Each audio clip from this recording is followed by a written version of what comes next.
I remember this night very clearly. I was sitting at my kitchen table. I was surrounded by a pile of credit card statements, and I was wondering to myself, how did I ever get into such a mess? My paycheck barely covered my rent, let alone those minimum payments. And I thought, there's no way out of this. But then something clicked. Why? Because I found a strategy that didn't require extra cash to start, and it changed everything for me. So today, let me walk you through exactly how I paid off my credit cards with zero spare cash, and how obviously you can too. Are you ready, my fellow credit warriors?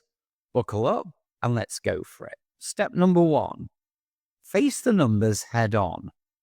I remember the first thing I did was take a deep breath and I wrote down everything I owed, because ignoring the problem wasn't going to solve it. So I gathered all my credit card statements together and I listed the balances, the minimum payments, and the interest rates. And you should do that too. Why? Because this is your financial roadmap. Knowing the total debt and interest rates, well, that helps you decide where to start. On to step 2.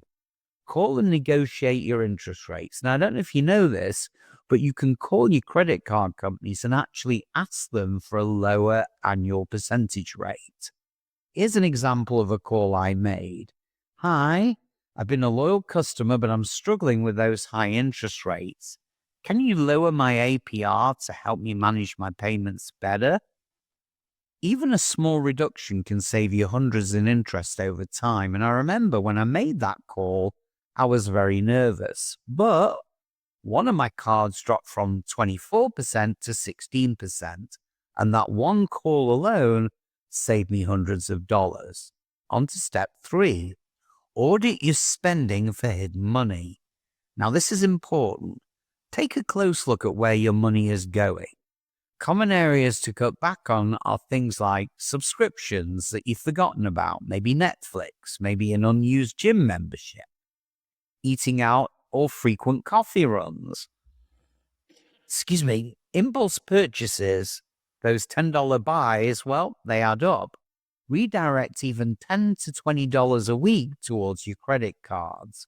I remember cutting out my $5 daily coffee and found $150 a month to throw at my debt. Now, it doesn't sound like much, but trust me, it adds up fast. Step 4, choose a debt payoff strategy. Now, there are a couple you can use. The Snowball method starts with the smallest balance for quick wins. Pay minimums on all your cards except the smallest one. Once it's gone, roll that payment into the next card. Why? Because psychological wins will keep you motivated. The second method is the Avalanche method. Now there you focus on high interest rate cards first, and this saves you the most money in the long run, and it's perfect if you're more numbers driven than emotionally motivated. I actually started with the Snowball method because seeing a card paid off felt absolutely amazing, and later I switched to Avalanche to save on interest. On to step 5, create money out of thin air. Yes, you heard that right. Freelance or side hustle ideas may be including writing, graphic design, tutoring, maybe gig apps like DoorDash or Uber Eats. And then sell what you don't need. Look around your home for things that you no longer use. An example of this may be old electronics, clothes, or even furniture. And if you use platforms like Facebook Marketplace, eBay, or Poshmark, you will succeed. I remember I sold an old bike I hadn't ridden in years for $200, and that money went straight to my credit card. On to step 6, use balance transfers, but cautiously. Search for credit cards offering 0% interest on balance transfers, and then move your high interest debt to this card to give yourself breathing room. Now, here's a warning. Pay attention to transfer fees and the promotional period. and make a plan to pay it off before the 0% rate expires. I transferred $1,000 from a card with a 25% interest to one with 0% interest for 12 months, and that saved me $250 in interest, which is huge. Step 7.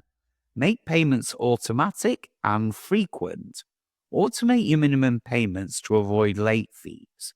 Whenever you find extra money, well, make small additional payments because every little bit counts. So here's an example. Use the roundup method. If your bill is $18.50, round it up to $20. It's small but impactful. I used to wait until the due date to pay, but breaking my payments into smaller weekly amounts made the process feel far more manageable. On to step 8. Get creative with assistance programs.